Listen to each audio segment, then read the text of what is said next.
I never thought I'd be the kind of woman to plan revenge on her wedding night. But when you've been lied to for years, something inside you breaks.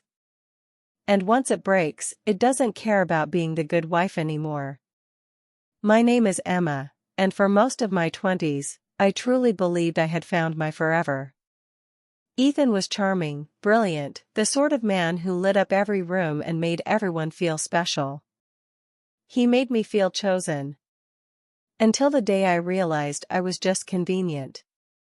The first crack appeared when I smelled perfume on his shirt that wasn't mine. Then it was late-night conference calls, trips that lasted longer than they should, moments where he'd pull away from me with an excuse that felt too polished, too rehearsed. I kept telling myself I was imagining things, like a loyal wife should. But then I found the messages.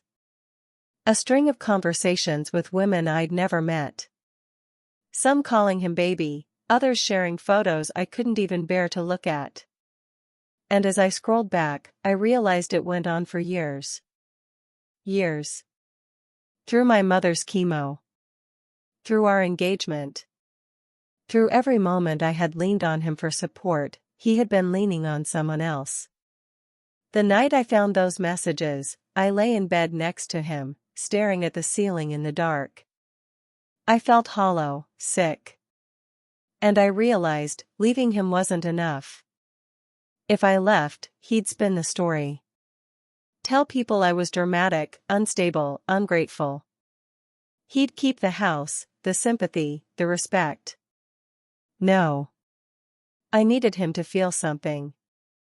I needed him to taste humiliation the way he had forced me to swallow it for so long. Before I go any further, if you've ever felt betrayed or had your heart broken like this, please leave a like, subscribe, and tell me your story in the comments. It helps me, truly, to know I'm not alone. That's when I thought of Michael.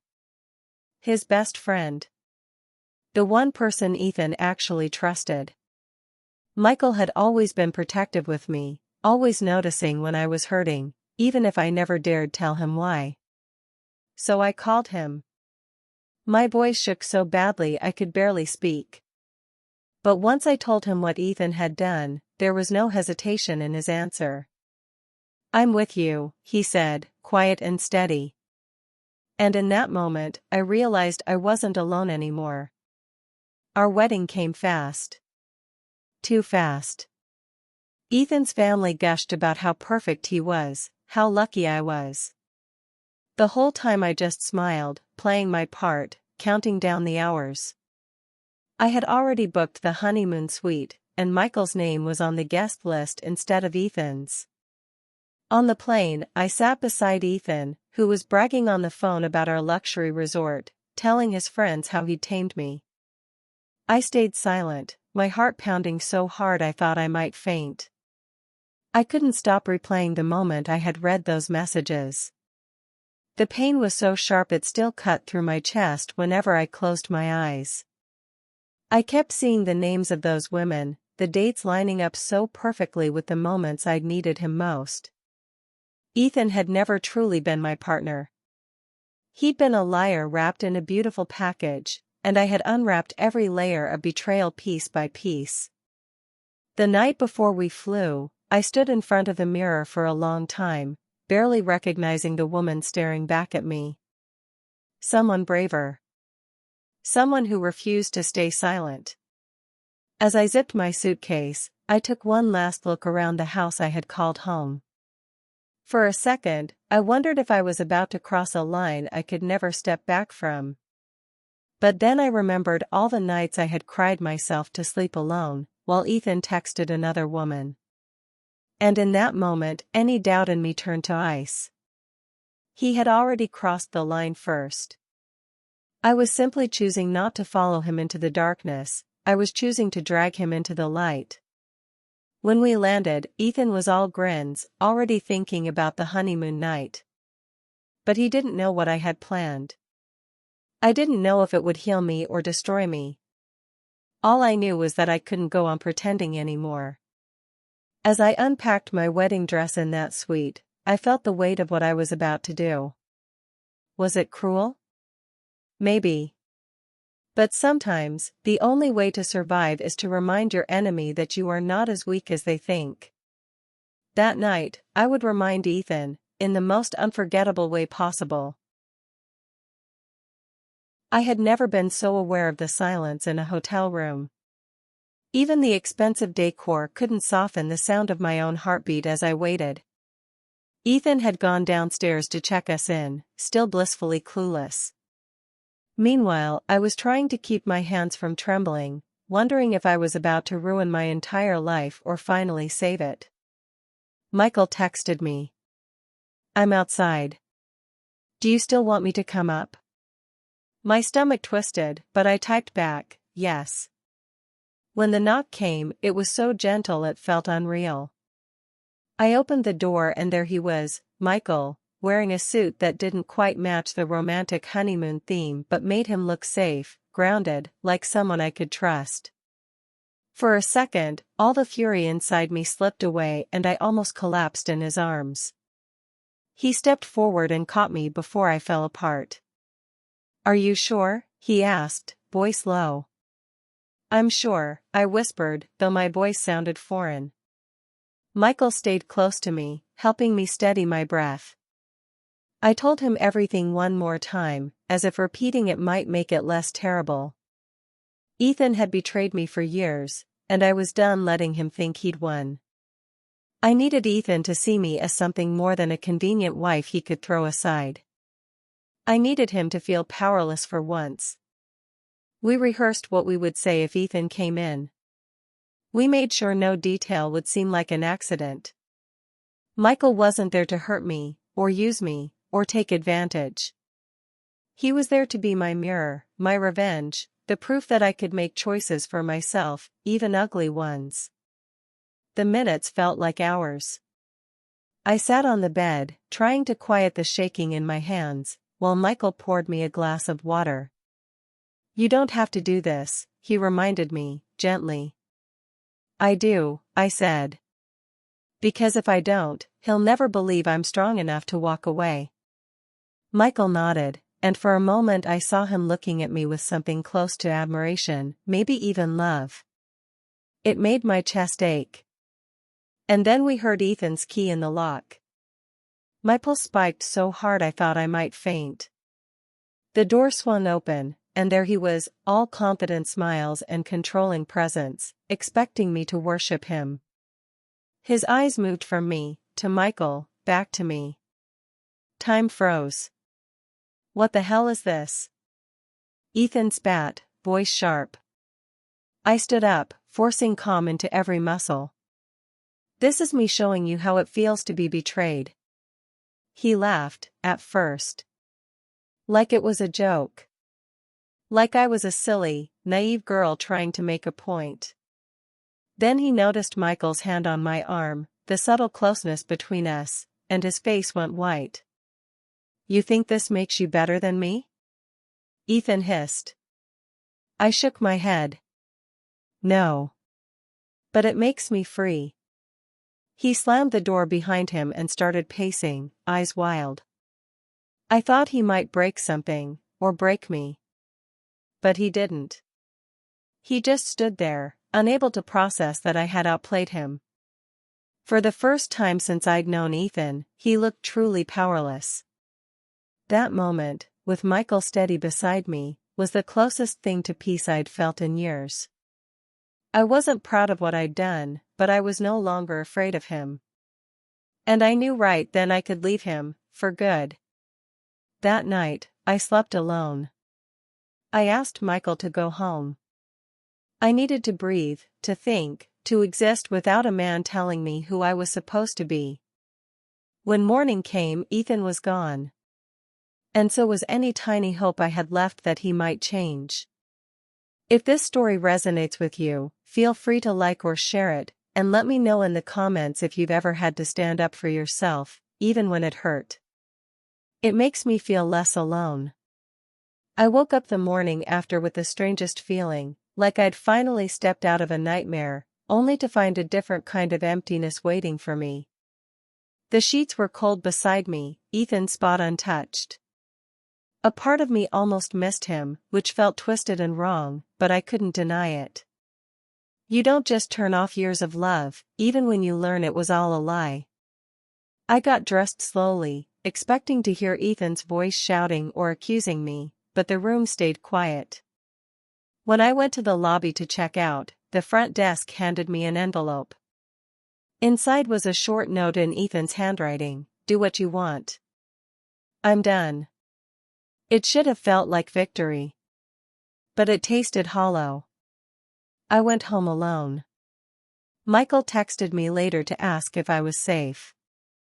I told him I was, but that I needed time. He respected that. I respected him for not trying to push himself into my broken world. Days passed. Then a week. I still hadn't heard from Ethan, and I started wondering if he'd left town entirely. I was almost relieved, until a letter arrived, official looking, with a courthouse stamp. Divorce. He'd filed first. My stomach flipped reading it. I'd told myself I was ready to walk away, but seeing my marriage reduced to a stack of legal papers made me feel like a failure all over again. My vows, my dreams, everything burned down to lawyer's ink. I showed up to the first hearing with shaking hands. Ethan was there, sitting on the other side of the table, looking calm, polished, like nothing had happened. He didn't even glance at me, except once, a quick, cold scan that made my blood run cold. His lawyer painted me as unstable. A cheating wife. Someone who humiliated her husband in their honeymoon suite. The lies felt like knives, but I refused to flinch. When the judge asked me to speak, I stood tall and told the truth. Ethan had lied, cheated, twisted my loyalty for years. Yes, I had invited Michael. Yes, I wanted Ethan to feel what betrayal tasted like. And no, I didn't regret it, because it was the only way to shatter the hold he had over me. For a moment, the room went silent. Ethan looked stunned, as if he couldn't believe I dare say those words in front of strangers. But I had no more shame left to carry.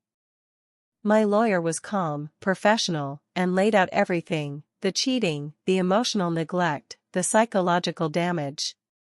Piece by piece, the story of my broken marriage took shape, not as a scandal, but as the truth.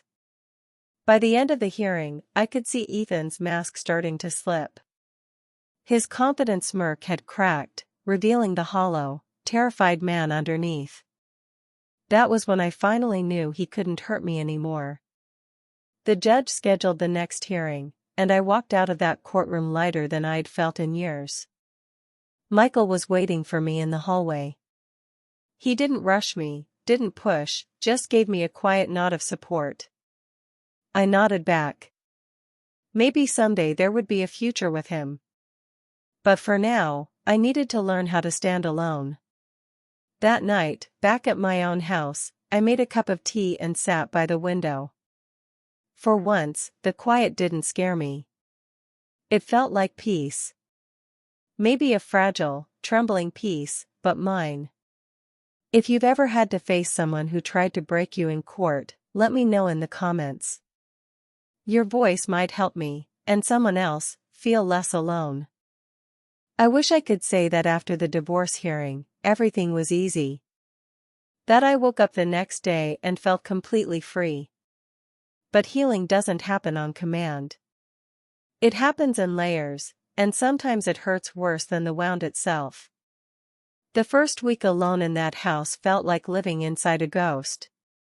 Every cabinet, every photograph, every stupid souvenir from trips Ethan and I had taken together felt poisoned. Some nights I caught myself replaying old memories, wondering if any of it had ever been real. Michael checked on me a few times. He kept his distance, just like I'd asked, but he never let me feel abandoned. I didn't know what I wanted from him, or even from myself. All I knew was that I needed space to remember who Emma was, before Ethan, before the heartbreak, before the war that our marriage had become. I started therapy. At first, I hated sitting across from a stranger, sharing the ugliest parts of my life, but slowly it felt like letting the poison leak out. My therapist asked me something that stuck in my head for days: if you were never afraid, who would you be? That question haunted me. One afternoon, I went through every drawer in the house, collecting Ethan's things into boxes.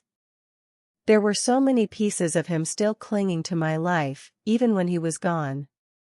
I loaded them into my car and dropped them off at his lawyer's office without a note.